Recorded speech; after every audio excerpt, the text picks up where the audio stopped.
Hello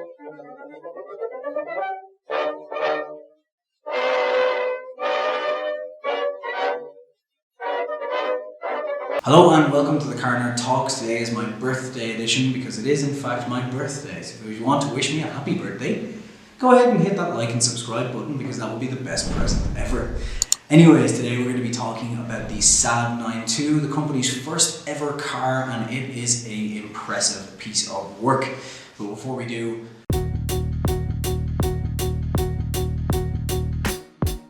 as you may or may not be aware, Saab actually started as an aircraft company building aircraft for the Swedish Air Force back in 1937. The reason for this was they were building up because they knew there was some tension in Europe and they were expecting some sort of outbreak where they'd need high-end aircraft. Now the Project 91, which was prior to the end of the war, was a training aircraft that Saab had made. They had made 90 different aircraft in that time between 1937 and 1946. And they decided that it was time to start developing this vehicle. So, in 1946 they started development on a car called Project 92. And the reason it was called Project 92 is obvious, it comes after Project 91. But it would later go on to be called the Saab, which is Swedish for original Saab. During this development timeline between 1946 and 1949, they made 4 prototypes of the Saab, but eventually decided they'd go with a deluxe style saloon, something a bit better than the sporty type vehicle they were originally intending to build. So in December 1949, this started rolling off the production line and 20,000 units were sold before it was re-engineered and replaced by the Saab 9-3 or Project 93.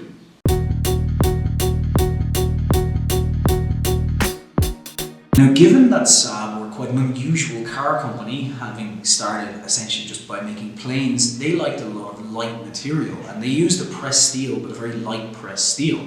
And this car was manufactured in a very, very different way to the rest of the cars of its era. It was produced from one flat piece of pressed steel that then created the whole body shape, after which they would cut out the windows and door frames, and that's how they would make the car. So this was actually a unibody design, which is something that we didn't see until a lot later.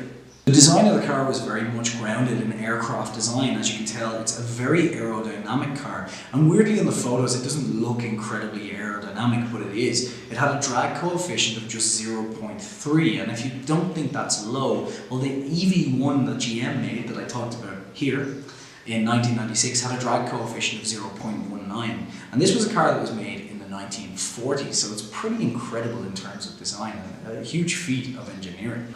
By the end of its run, you could purchase this car in 4 colours, which were dark green, maroon, grey, and a different type of green.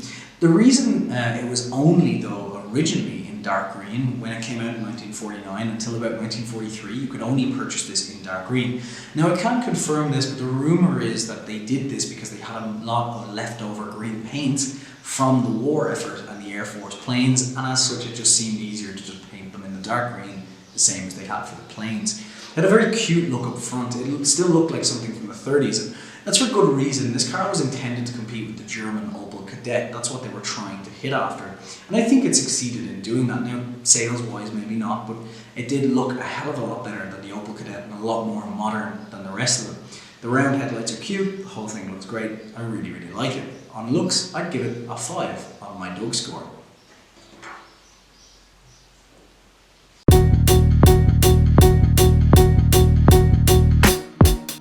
I've talked about traversely mounted engines in the past. The Mini Cooper is famous for being the first car with a traversely mounted engine that was really, really popular, and the Miura later had one. If you want to learn more about traversely engine mounted cars, you can click here. But if you drive a car today, there's probably a 60 to 70% chance that the engine is traversely mounted, and that just means it runs sideways instead of back.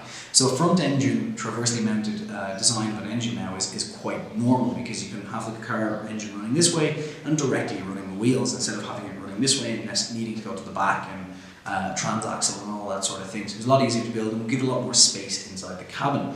But the Saab 9-2 was actually the first proper production car to use it. There was one in 1931, but this one sold in much bigger numbers and was much more successful. However, that design of engine style wouldn't become incredibly popular until 1959 with the release of the Mini. This engine was a two-stroke 750cc motor, and the interesting thing about a two-stroke is it uses oil, so you have to mix oil with the petrol to make it run, and this is how the engine manages its oil system.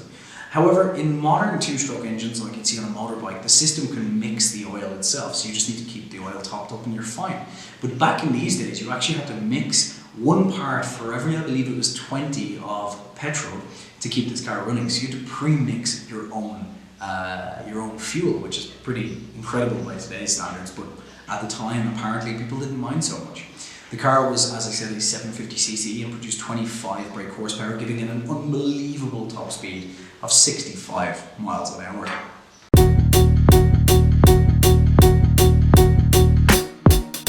Because these cars were so lightweight and aerodynamic and had a tiny little engine with space to kind of upgrade, they became incredible rally cars in their day and actually won quite a few rallies, including one in the Monte Carlo rally in 1950, which is pretty impressive for them. Also, an interesting tale about this car is that a fighter test pilot that they had working with Saab in the 1940s bought one of these and really enjoyed it, and he decided to bring it back to the UK with him. And it apparently was the first time Saab had ever been imported into the UK. And that man later went on to be the managing director of Saab GB Limited, or Saab Great Britain Limited. During its 6-year run, well, 5 years and a month, they sold 20,128 of these cars, which is an impressive figure when you think that this was their first ever car, which is pretty great, to be honest, and it left Saab on the field till a few years ago, and it's sad to see them go, but you know, these things happen, and I think this car was a great example of the ingenuity of those times, and people were raring for cars back in those days after the war, and they came out with something truly different, and I think it's fantastic. If you like this Saab 92, hit me up in the comments, let me know what you think, hit a like just to let me know, and if you're reading this on DriveTribe, let me know your thoughts about this car in the comments. I'd really appreciate it. Thank you so much for watching. I'll see you tomorrow when I'll be reviewing a 1991 Chevrolet Suburban.